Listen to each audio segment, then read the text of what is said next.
આપ સર્વોને હેતપૂર્વક જય શ્રી સ્વામિનારાયણ। આજની સત્સંગ કથા વાર્તા નિજ મંદિર સાવરકુંડલા। આજની સત્સંગ કથા વાર્તામાં આપને શ્રી વિશ્વકર્મા જયંતીની કથા સાંભળશું। અધ્યાય 24। જગન્નાથપુરી, દ્વારિકા અને સુવર્ણ લંકાના સર્જક વિશ્વકર્માએ વિમાન પણ બનાવ્યું હતું, અને તેમની કૃપા વગર કામ ધંધામાં પ્રગતિ અશક્ય છે।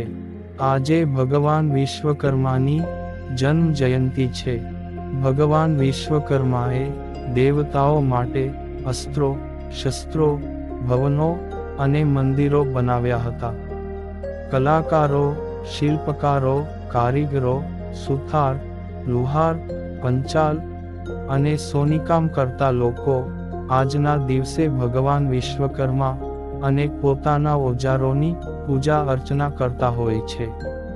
શાસ્ત્રોમાં વિશ્વકર્મા પૂજાનું વિશેષ મહત્વ છે।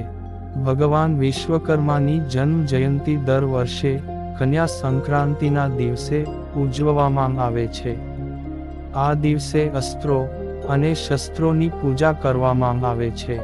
આ દિવસે દરેક કારખાના, ફેક્ટરી અને દુકાનમાં તેમની ખૂબ જ ધામધૂમથી પૂજા કરવામાં આવે છે। ભગવાન વિશ્વકર્માને વિશ્વના પ્રથમ એન્જિનિયર અને આર્કિટેક્ટ પણ કહેવામાં આવે છે। શાસ્ત્રોમાં એવી માન્યતા છે કે વિશ્વકર્માની પૂજા વિના કોઈ પણ તકનીકી કાર્ય શુભ થઈ શકે નહીં। ભગવાન વિશ્વકર્માને સ્થાપત્યના દેવતા કહેવામાં આવે છે। દરેક યુગમાં તેમણે અદ્ભુત અજાયબીઓનું સર્જન કર્યું છે અને તેમના સ્થાપત્યનું અજોડ ઉદાહરણ રજૂ કર્યું છે। એટલા માટે ભગવાન વિશ્વકર્માને વિશ્વના પ્રથમ એન્જિનિયર પણ કહેવામાં આવે છે। આજે જાણો, પૌરાણિક કાળથી લઈને આધુનિક યુગ સુધી તેમના યોગદાનનું મહત્વ અને વિશ્વકર્મા ભગવાનની પૂજાનું મહત્વ। ભગવાન વિશ્વકર્મા કોણ છે? શાસ્ત્રોમાં ભગવાન વિશ્વકર્માને વાસ્તુશાસ્ત્રી અને શિલ્પકાર તરીકે વર્ણવવામાં આવ્યા છે। તેમજ ભગવાન વિશ્વકર્માએ ઇન્દ્રપુરી, દ્વારકા, હસ્તિનાપુર, સ્વર્ગલોક, લંકાપુરી અને જગન્નાથપુરીનું નિર્માણ કરાવ્યું હતું। શાસ્ત્રો અનુસાર તેમણે જ ભગવાન શિવનું ત્રિશૂલ અને ભગવાન વિષ્ણુનું સુદર્શન ચક્ર તૈયાર કર્યું હતું। આ કારણથી વિશ્વકર્મા જયંતી પર શસ્ત્રોની પૂજા કરવામાં આવે છે। હવે જાણીએ વિશ્વકર્મા જયંતીની પૂજા અને ઉપાય વિશે। વિશ્વકર્મા જયંતીના દિવસે પૂજા કર્યા પછી ભગવાન વિશ્વકર્માને હળદર, નારિયેળ, ફૂલ અને કુમકુમ અર્પિત કરો। ધાર્મિક માન્યતા છે કે આમ કરવાથી વેપારમાં પ્રગતિનો માર્ગ ખુલે છે। વિશ્વકર્મા પૂજાના દિવસે ભગવાન વિશ્વકર્માને લીલી મીઠાઈ અર્પણ કરો, એવું માનવામાં આવે છે। ધન અને વેપારમાં વધારો કરવા માટે વિશ્વકર્મા જયંતી પર તમે ધન અને સુખમાં વૃદ્ધિ માટે ઓમ કુમતી નમઃ અને ઓમ અનંતમ નમઃ આ મંત્રોનો જાપ પણ કરી શકો છો। ભગવાન વિશ્વકર્માની પૂજા કરવાથી જીવનમાં સુખ સમૃદ્ધિ આવે છે। નોકરી અને વ્યવસાયમાં પણ પ્રગતિની તકો ઊભી થાય છે। તેમજ આ દિવસે યંત્ર, સાધનો અને વાહન વગેરેની પૂજા કરવાથી તમારા કામમાં ક્યારેય છેતરપિંડી થતી નથી કે સમયનો બગાડ થતો નથી, જેના કારણે કાર્ય સરળતાથી પૂર્ણ થાય છે। હવે સાંભળીએ વેદ અને શાસ્ત્રોમાં વિશ્વકર્મા પૂજાનું વર્ણન। વેદ અને શાસ્ત્રોમાં વિશ્વકર્મા પૂજાનું વિશેષ વર્ણન કરવામાં આવ્યું છે। તેમના મતે દર વર્ષે વિશ્વકર્મા જયંતી પર શસ્ત્રો અને સાધનોની સફાઈ અને પૂજા કરવાથી સારું કામ થાય છે અને જરૂરિયાતના સમયે સાધનો નિષ્ફળ નથી થતા। શાસ્ત્રો અનુસાર જ્યારે બ્રહ્માજી બ્રહ્માંડની રચના કરી રહ્યા હતા ત્યારે વિશ્વકર્માજીએ જ આ વિશ્વની રૂપરેખા તૈયાર કરી હતી અને વિશ્વનો નકશો તૈયાર કર્યો હતો. વિશ્વકર્મા વાસ્તુદેવના પુત્ર છે. વિશ્વકર્મા સ્થાપત્યના સર્જક છે. પૌરાણિક આર્કિટેક્ચરના અનોખા ઉદાહરણો કે જેના વિશે આપણે હજારો વર્ષોથી વાંચ્યું છે, આમાંના કેટલાક હજુ પણ અસ્તિત્વમાં છે. વિશ્વકર્માજીએ આ બધું બનાવ્યું છે. ઋગ્વેદમાં કહેવાયું છે કે વિશ્વકર્મા સ્થાપત્ય વેદના રચયિતા છે. કળિયુગમાં ભગવાન વિશ્વકર્માની ઉપાસના દરેક મનુષ્ય માટે વધુ મહત્વપૂર્ણ અને ફાયદાકારક છે. એવું માનવામાં આવે છે કે કળિયુગનો સંબંધ મશીનરી સાથે છે. આ યુગમાં સ્પેર પાર્ટ્સનો ઉપયોગ એ જીવનનો સૌથી મહત્વપૂર્ણ ભાગ છે.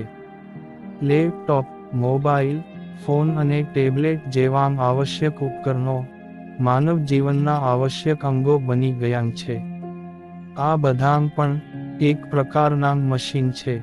તેથી વિશ્વકર્માજીની પૂજા કલિયુગમાં પણ એટલી જ શુભ રહેશે. એવું નથી કે ભગવાન વિશ્વકર્માને બ્રહ્માંડના શ્રેષ્ઠ શિલ્પકાર, આર્કિટેક્ટ અને પ્રથમ એન્જિનિયર કહેવામાં આવ્યા હતા. વિશ્વકર્માએ સ્વર્ગના રાજા ઇન્દ્રનું અસ્ત્ર જે વજ્ર તૈયાર કર્યું હતું.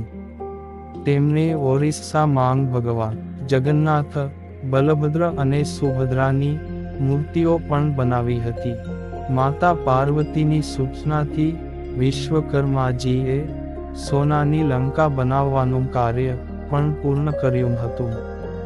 જ્યારે હનુમાનજીએ લંકાને બાળીને તેનો નાશ કર્યો હતો, ત્યારે રાજા રાવણે વિશ્વકર્માજી પાસે સુવર્ણ લંકાનું પુનઃનિર્માણ કરાવ્યું હતું. ભગવાન શ્રીકૃષ્ણની ઈચ્છાથી વિશ્વકર્માજીએ દ્વારકા શહેરની રૂપરેખા તૈયાર કરી હતી. વિશ્વકર્માજી મહાદેવના ત્રિશૂળ, શ્રી હરિનું સુદર્શન ચક્ર, યમરાજના કાલદંડ, કર્ણના કુંડળ, હનુમાનજીની ગદા અને કુબેરના પુષ્પક વિમાનના આર્કિટેક્ટ છે. વરાહ પુરાણમાં વિશ્વકર્માજીનું વિશેષ વર્ણન કર્યું છે. વરાહ પુરાણમાં ઉલ્લેખ છે કે ભગવાન બ્રહ્માએ તમામ લોકોના ભલા માટે વિવેકપૂર્ણ વિચાર કરીને વિશ્વકર્માને પૃથ્વી પર ઉત્પન્ન કર્યા.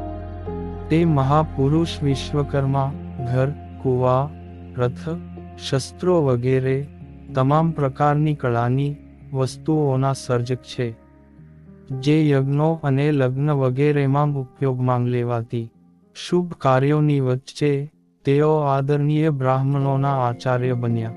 પ્રાચીન કાળમાં મહર્ષિ વિશ્વકર્મા વિશ્વના પ્રથમ વ્યક્તિ હતા, જેમણે સમુદ્રી જહાજ, કુવા, વાવ, પગથિયાં, કૃષિ મશીનરી, શસ્ત્રો, ઇમારતો, ઝવેરાત, મૂર્તિઓ, ખાદ્ય પદાર્થો, રથ વગેરે જેવી ઘણી ઉપયોગી વસ્તુઓની શોધ કરી અને સંસ્કારી લોકોના કલ્યાણ માટે શિલ્પાચાર્ય બન્યા. પછી તેઓ આચાર્યોના આચાર્ય કહેવાયા. પુરાણોમાં વિશ્વકર્માના 5 સ્વરૂપોનું વર્ણન કર્યું, જે 1. વિરાટ વિશ્વકર્મા બ્રહ્માંડના સર્જક. 2. ધર્મવંશી વિશ્વકર્મા કારીગરીના મહાન સર્જક અને પ્રભાતના પુત્ર. 3. આંગીર વંશી વિશ્વકર્મા વાસુ, મૂળ વિજ્ઞાન સર્જકના પુત્ર. 4. સુધન વિશ્વકર્મા મહાન શિલ્પાચાર્યના પૌત્ર, વિજ્ઞાનના પ્રણેતા અતાવી ઋષિ. અને 5. ભૃંગુવંશી વિશ્વકર્મા ઉત્તમ કારીગર, શુક્રાચાર્યના પૌત્ર. વિશ્વકર્માના 5 મહાન પુત્રો વિશ્વકર્માને મનુ, મે, ત્વષ્ટ, શિલ્પી અને દૈવજ્ઞ નામના 5 પુત્રો હતા. આ પાંચેય આર્કિટેક્ચરની વિવિધ શૈલીમાં નિપુણ હતા. મનુને લોખંડમાં, મે ને લાકડામાં, ત્વષ્ટાને કાંસા અને તાંબામાં, શિલ્પીને ઈંટમાં અને દૈવજ્ઞમાંને સોના અને ચાંદીમાં નિપુણતા હતી. વાસ્તુશાસ્ત્રના 18 અગ્રણી આચાર્યોમાં વિશ્વકર્માનું પણ સ્થાન છે. વિશ્વકર્મા શિલ્પશાસ્ત્રના કર્તા અને તમામ દેવતાઓના શિક્ષક, 8 પ્રકારની રિદ્ધિ સિદ્ધિઓના પિતા છે. પ્રભાસ ઋષિના પુત્ર અને દેવગુરુ બૃહસ્પતિના ભત્રીજા મહર્ષિ અંગિરાના મોટા પુત્ર છે. અંગિરા ઋષિના વંશજો વિશ્વને ઋષિ મુનિઓ દ્વારા લખાયેલા સૌથી જૂના શાસ્ત્રો વેદમાંથી જ્ઞાન મળ્યું. મહર્ષિ અંગિરાએ અથર્વવેદની રચના કરી હતી, જેનો ઉપવેદ અથર્વવેદ એટલે કે કારીગરી છે, જેમાં તમામ હસ્તકલા અને વિજ્ઞાનનું વર્ણન કરવામાં આવ્યું છે. તેમાં સોય કામથી લઈને એરક્રાફ્ટ બનાવવા સુધીની દરેક બાબતોનું જ્ઞાન છે. આ વંશમાં ઋષિ વિશ્વકર્માનો જન્મ થયો હતો, જેમણે માનવ કલ્યાણ અને પૃથ્વીની રચના માટે શિલ્પ વિજ્ઞાનની શોધ કરી હતી. વેદોમાં ભગવાન વિશ્વકર્માની સ્તુતિમાં અનેક મંત્રો છે. વાલ્મીકીના રામાયણમાં ગુરુ વશિષ્ઠએ કારીગરોની પૂજા કરવાનો આદેશ આપેલો છે. અને ઋગ્વેદમાં વિશ્વકર્માને પૃથ્વી અને સ્વર્ગના સર્જક કહેવામાં આવ્યા છે. અને હવે જાણીએ દેવતાઓના એન્જિનિયર વિશ્વકર્માજીએ સર્જેલા નાયાબ અજાયબીઓ. સોનાની લંકા વાલ્મીકી રામાયણ અનુસાર સુવર્ણ લંકા ભગવાન વિશ્વકર્મા દ્વારા બનાવવામાં આવી હતી. એવું માનવામાં આવે છે કે ભગવાન શિવે પાર્વતી સાથે લગ્ન કર્યા પછી તેમને વિશ્વકર્મા પાસે સુવર્ણ લંકાનું નિર્માણ કરાવ્યું હતું. જ્યારે ભગવાન શિવે મહાપંડિત રાવણને ગૃહપૂજા માટે બોલાવ્યા ત્યારે રાવણે તેમની પાસેથી દક્ષિણા તરીકે આ સોનાનો મહેલ માગી લીધેલો. રાજીવ લોચન મંદિર એક માન્યતા અનુસાર ભગવાન વિષ્ણુએ એકવાર વિશ્વકર્માને પૃથ્વી પર એવી જગ્યા પર તેમનું મંદિર બનાવવા માટે કહ્યું, જ્યાં 5 માઇલ સુધી કોઈ મૃતદેહ બાળ્યો ન હોય. ભગવાન વિશ્વકર્મા જ્યારે પૃથ્વી પર આવ્યા ત્યારે તેમને એવું કોઈ સ્થાન મળ્યું ન હતું. આ સમસ્યા વિશે જણાવતા ભગવાન વિષ્ણુએ પોતાનું કમળનું ફૂલ પૃથ્વી પર છોડ્યું અને વિશ્વકર્માને કહ્યું કે જ્યાં આ ફૂલ પડ્યું હતું તે મંદિર છત્તીસગઢના રાજીવમાં પડ્યું, જ્યાં આજે ભગવાન વિષ્ણુનું રાજીવ લોચન મંદિર આવેલું છે. આ મંદિર કમળ પર બનેલું છે. દ્વારકા નગરી શ્રીમદ ભાગવત પુરાણ અનુસાર ભગવાન કૃષ્ણએ દ્વાપર યુગમાં ભગવાન વિશ્વકર્મા પાસે દ્વારકા નગરીનું નિર્માણ કરાવ્યું હતું. દ્વારકા નગરીની લંબાઈ અને પહોળાઈ 48 કોસ હતી.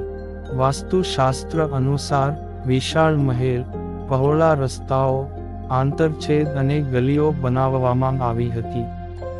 મહાભારત અનુસાર ભગવાન શિવ જે રથમાં તારકક્ષ, કમલાક્ષ અને વિદ્યુમ મળીને મારવા ગયા હતા તે રથ વિશ્વકર્માએ બનાવ્યો હતો. એ સુવર્ણ રથના જમણા પૈડામાં સૂર્ય સાક્ષાત હાજર હતા અને ચંદ્ર ડાબા પૈડામાં હાજર હતા. ગોપીઓ ભગવાન કૃષ્ણના પ્રેમમાં પાગલ એકવાર તળાવના કિનારે તેમની રાહ જોઈ રહી હતી. થોડા દિવસો પછી જ્યારે કૃષ્ણ ત્યાં આવ્યા ત્યારે ગોપીઓનું સમર્પણ જોઈને તેમણે તે તળાવનું નામ ગોપી તળાવ રાખવાનો પ્રસ્તાવ મૂક્યો. પરંતુ ગોપીઓએ તેમને આ જૂના તળાવની જગ્યાએ નવું તળાવ બનાવવા કહ્યું. પછી કૃષ્ણના આદેશ પર વિશ્વકર્માજીએ એક સુંદર તળાવ બનાવ્યું, જે હાલમાં ગોપી તળાવ તરીકે ઓળખાય છે.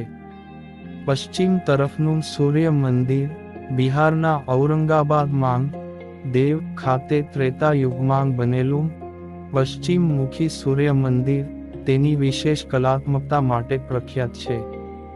એવું કહેવાય છે કે આ મંદિર ભગવાન વિશ્વકર્માએ એક રાતમાં બનાવ્યું હતું. મંદિરમાં કાળા અને ભૂરા પથ્થરોની અનોખી કારીગરી છે. મંદિર પરના શિલાલેખમાં બ્રાહ્મી લિપિમાં લખેલા શ્લોકની તારીખ પ્રમાણે હાલમાં આ મંદિર 1,50,017 વર્ષ જૂનું છે. હસ્તિનાપુર અને ઇન્દ્રપ્રસ્થ એવું માનવામાં આવે છે કે પ્રાચીન કાળની તમામ રાજધાનીઓ ભગવાન વિશ્વકર્માએ બાંધી અને વસાવી હતી. દ્વાપર યુગમાં હસ્તિનાપુર શહેર પણ ભગવાન વિશ્વકર્માએ બનાવ્યું હતું. વિશ્વકર્માના એક સ્વરૂપ મેં નામના શિલ્પકારે ઇન્દ્રપ્રસ્થમાં યુધિષ્ઠિરનો મહેલ બનાવ્યો હતો, જેમાં પાણીની જગ્યાએ જમીન દેખાતી હતી અને જમીનની જગ્યાએ પાણી દેખાતું હતું. રામસેતુ ભગવાન વિશ્વકર્માના પુત્ર દ્વારા બનાવવામાં આવ્યો હતો.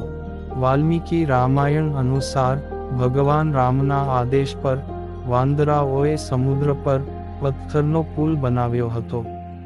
આ વાંદર સેનામાં નલ અને નીલ હતા, જે ભગવાન વિશ્વકર્માના પુત્રો હતા. તેમણે તેના પિતા પાસેથી તમામ કારીગરી શીખી હતી. આ સિવાય જૂના સાહિત્ય અને પુરાણોમાં વિવિધ સ્થળોએ ઘણી વસ્તુઓ અને ઇમારતોનું વર્ણન છે, જે ભગવાન વિશ્વકર્મા દ્વારા બાંધવામાં આવ્યું હોવાનું માનવામાં આવે છે. તેમાંના સૌથી અગ્રણી છે ઇન્દ્રપુરી, યમપુરી, વરુણપુરી, કુબેરપુરી, પાંડવપુરી, સુદામાપુરી, શિવમંડલપુરી, શિવનું ત્રિશૂલ, વિષ્ણુનું ચક્ર, પુષ્પક વિમાન, કર્ણનું કુંડલ, ઇન્દ્રનું વજ્ર અને ધનુષ, યમરાજનો કલાદંડ વગેરે વિશ્વકર્માના વંશજોએ બનાવી હતી.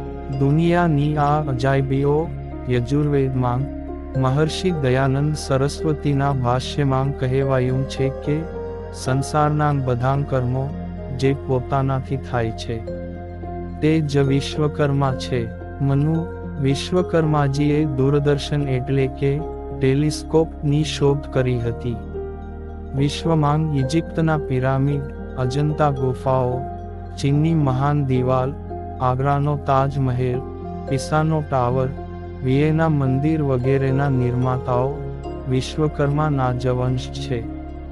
અને હવે પછીની કથા વાર્તા આપને આગળના ભાગમાં સાંભળશું.